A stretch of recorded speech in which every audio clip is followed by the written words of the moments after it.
to stay free. Oh, I wanna stay, wanna walk out the door.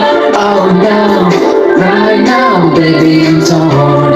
I can't get enough, can't take it anymore. Olá, meus adoráveis, o meu nome é Will, eu sou o Adorável Cinéfilo, sejam bem-vindos de volta ao meu canal. E no vídeo de hoje a gente vai falar sobre Babilônia, do diretor Damien Chazelle, que foi realmente babilônico.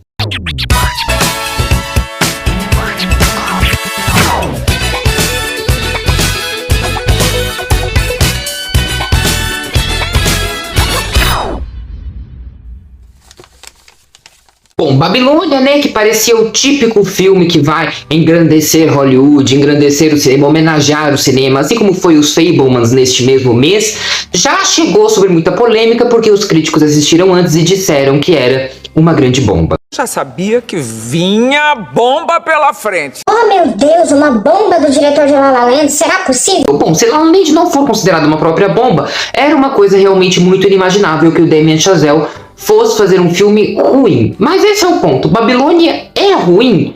Sim e não. Foi uma experiência muito divisiva pra mim, foi uma baita experiência no cinema, mas é um filme sim muito divisivo. Eu saí dele com uma metade que amou e com uma metade que detestou. Mas assim, indo para aquilo que todo mundo já está falando, Babilônia é sim, obviamente, longo demais, são 3 horas de duração, é um filme desnecessariamente gratuito, tem muita cena de sexo, tem muita orgia, tem muita coisa desnecessária nesse filme, tem muita violência bárbara também, tem muito escatologismo. É um filme complicado, também é dolorosamente autoindulgente, no nível de bagunça que acho que só House of Gucci do Ridley Scott pode competir. Mas ele tem atuações tão soberbas e participações especiais tão surpreendentemente fantásticas que eu acho que Babilônia vale sim uma ida ao cinema para assistir. Bom, o diretor e roteirista do filme Damien Chazelle é sutil como um elefante defecando na hora de retratar os excessos e as barbaridades de Hollywood. E não, isso não é um exagero. Existe um elefante defecando no início do filme. É desconcertante, ainda bem que eu já tinha parado de comer nessa hora. O problema é justamente a maneira que o Damien Chazelle escolhe para falar sobre como Hollywood é uma indústria de excessos e como vale tudo no show business. É muito didático, é muito gratuito. É quase como se Valcir Carrasco estivesse escrevendo esse filme. Mas Babilônia tem um trunfo muito interessante, vários na verdade, mas o primeiro que eu quero citar aqui é que os personagens são muito carismáticos. Jack, por exemplo, interpretado pelo Brad Pitt, que é um ator muito competente, muito famoso no seu trabalho e que apesar dele também ser bastante excessivo e bastante hedonista como todos os outros personagens, ele é o único dali que realmente às vezes parece genuinamente uma boa pessoa, apesar de ser um péssimo marido. Só um ator do calibre do Brad Pitt, ou talvez até mesmo o George Clooney, poderia ter interpretado esse personagem dessa maneira tão humanizada. É realmente assim um trabalho de mestre. É uma clara referência ao personagem do Gene Kelly, o Don Lockwood, de Dançando na Chuva,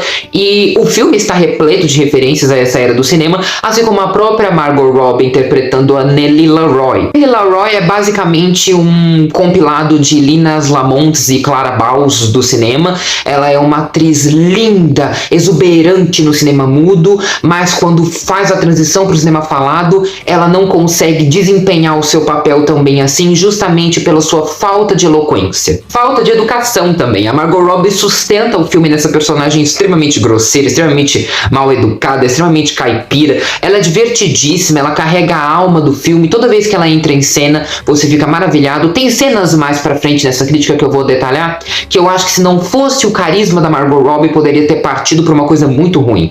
Mas ela tá entregando tanto pro papel, ela tá tão derramada dentro desse universo que você consegue sentir isso por detrás da tela. E também tem o Diego Calva como o Manny Torres, que é o nosso semi-Fableman aqui desse universo, que sonha em fazer cinema, e ele é uma graça, ele tem olhos bem expressivos e grandes, ele consegue passar pro público tudo aquilo que ele tá sentindo, bastante emoção, é uma graça. E ele é um personagem que a gente vê que aos poucos vai se diluindo as esperanças com essa indústria hollywoodiana hollywoodiana, né? A partir do momento em que ele começa a entender sobre a corrupção desse ambiente. Um outro personagem aqui interpretado pelo Jovan Adepo, ele faz parte de uma banda de jazz. Aliás, se tem uma coisa que o Chazelle ama mais do que cinema é jazz, a qual ele nos expôs incansavelmente em La La Land, onde o Ryan Gosling falava de 5 em 5 segundos que ele amava jazz. Eu peguei um ódio desse personagem do Ryan Gosling porque tudo que ele falava era jazz, assim, ai que saco. Tem bastante jazz nesse filme, bastante jazz através desse personagem, que inclusive é um personagem negro, então o Damien Chazelle aproveita para falar sobre o racismo na indústria hollywoodiana. E é assim, né, gente, se Hollywood tá lutando contra o racismo até hoje, que dirá na época onde o filme se passa. Falando em jazz, a trilha sonora do Justin Hurwitz é excelente. Voodoo Mama já ganhou o coração dos cinéfilos e com razão.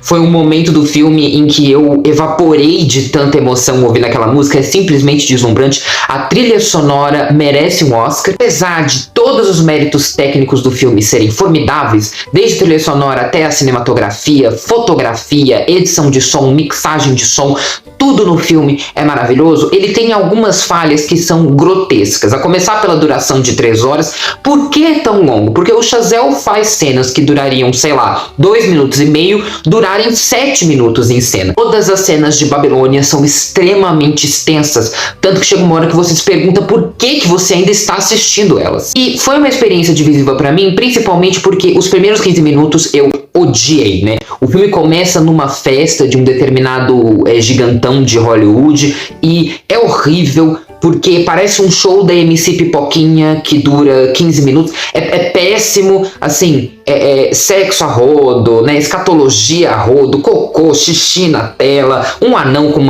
segurando uma piroca de borracha. É assim, é muito desconfortável. E isso não agrega em nada. Se fosse agregar, se fosse útil pra história, até tudo bem. Não quero parecer aqui puritano do tipo, ai, não vi sexo na TV. Não se trata disso. A questão é que são cenas que não contribuem para o filme em nada e tornam a experiência muito mais desinteressante do que interessante. Para mim, o filme começou muito mais quando entrou o título, que foi justamente quando essa festa acabou, que aí aparece o título Babilônia.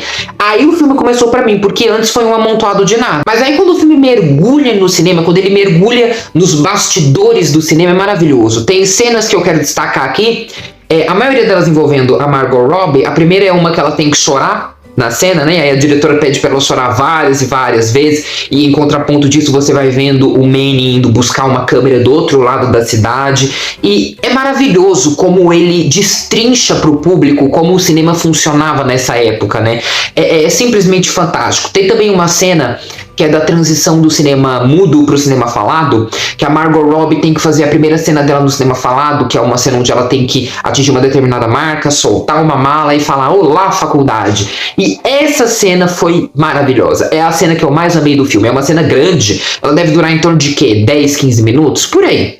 Mas é deslumbrante porque, assim, é muito engraçado ver a Margot Robbie tentando várias e várias vezes, e sempre tem alguma coisa interrompendo ela, seja a diretora, seja o operador de som, seja o câmera, e tá quente no ambiente, eles não podem fazer barulho. Então, assim, o Chazelle filma muito bem o caos que era aquele momento, e eu gostei muito de ter assistido aquela cena. Aquela cena sozinha merecia um Oscar. E justamente quando ele sai de uma cena dessa, ele volta pra uma cena de festa completamente hedonista e desnecessária, e aí o filme me perde de novo. Teve uma cena, inclusive, tenebrosa, que eu achei ridícula, com o Tobey Maguire, que é tipo uma descida ao inferno, onde vai mostrando várias coisas escatológicas, vou falar assim, que aconteciam em Hollywood, e eu achei aquilo de uma autoindulgência, de uma gratuicidade, assim, tão grande. Não tinha necessidade de você estar assistindo aquilo ali. Te tira do filme. Aliás, o filme no terceiro ato é uma bagunça, você não sabe o que o filme virou. Parece que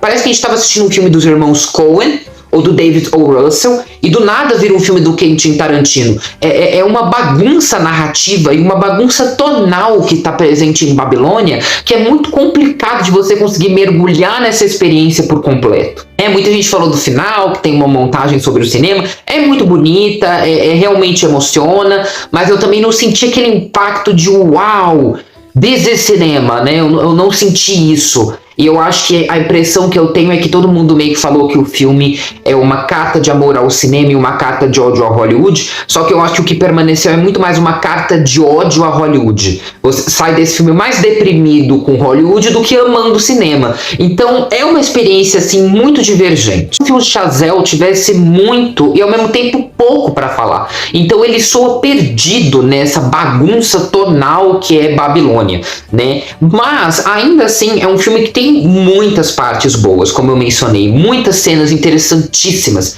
sobre os bastidores do cinema. Tem uma cena com a Jean Smart, que interpreta uma crítica que ela tá fascinante, com o Brad Pitt, que ela fala sobre como o cinema importa muito mais o trabalho que está sendo feito ali do que quem o fez. E eu acho que nesse caso eu diria que é o contrário. Eu acho que talvez se Babilônia estivesse nas mãos de outro diretor, talvez do Baz Luhrmann, talvez de algum outro diretor com um pouco mais de foco, eu acho que poderia ter saído um filme realmente revolucionário. Mas eu acho sim que alguns snobs de Babilônia no Oscar 2023 foram injustos, óbvio. Eu espero que ganhe melhor trilha sonora, porque realmente é a melhor trilha sonora do ano. E eu diria que é um filme que vale a pena você ir no cinema pela questão da experiência, mas se prepare para uma experiência divergente, se prepare para um filme que não é aquilo que você espera, mas que ainda assim pode agradar você. Pra mim, Babilônia é 3 estrelinhas. E é isso, gente. Essa crítica vai ficando por aqui. Confira os meus outros vídeos do canal que estão aqui na tela. Se inscreve e ativa o sininho de notificações para não perder mais nenhum vídeo. Deixe um like, deixe um comentário e compartilhe com quem gosta de cinema. A gente se vê no próximo vídeo. Até lá!